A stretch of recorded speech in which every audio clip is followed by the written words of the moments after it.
We brought you the news just before the House Intelligence Committee now joining Senate Intelligence, saying they likely will call in Susan Rice to testify under oath. Let's bring this to the architect of enhanced interrogation. He is the man who interrogated the 9/11 mastermind. That guy was Khalid Sheikh Mohammed. He's James Mitchell. He joins me now. Good to see you, James. Thank you so much. Oh, okay, so at first Susan Rice denies it. Now she says she did know about it. It's all in the up and up. Now, you've interrogated terrorists. You've interrogated a lot of people. What does this flip-flop, what does this behavior tell you about her truthfulness here? Well, the best predictor of future behavior is past behavior in similar situations. And so what that would tell me is that she's likely to try to mislead for political purposes in the future.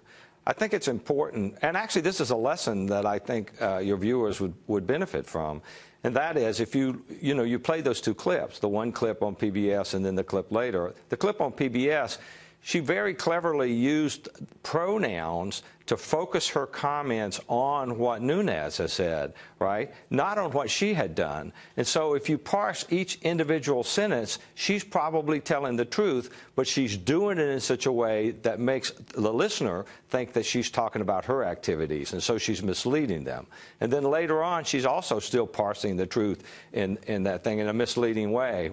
Today she was. So my guess would be that's what we're going to see in the future. She's going to continue to do that. You know, the irony is she's being charged with unmasking or revealing the names of Trump and his team while she's masking her own role in it. You just pointed that out. So is there anything you find peculiar about today's interview that, besides what you just said, that proves she's being misleading and deceptive? Well, again, I pay very specific attention to overly specific answers. And she gave several overly specific answers with regard to answering questions about, spreadsheets or what he was referring to. And so as long as you can keep your answer focused very specifically on this narrow thing, it's possible to tell the truth and just lead the listener to believe that you're referring to the larger stuff.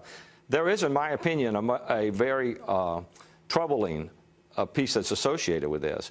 As you said, I'm the guy who interrogated Khalid Sheikh Mohammed and benefited from some of the intelligence that our surveillance capabilities allowed us to gather after 9/11. One of the things Khalid Sheikh Mohammed, the mastermind of 9/11, said to me in 2004, 2005 was that Americans were going to turn against each other, and they were going to set aside the things that kept us safe after 9/11, that we were going to voluntarily and willfully do that, and that's going to set us up for another attack.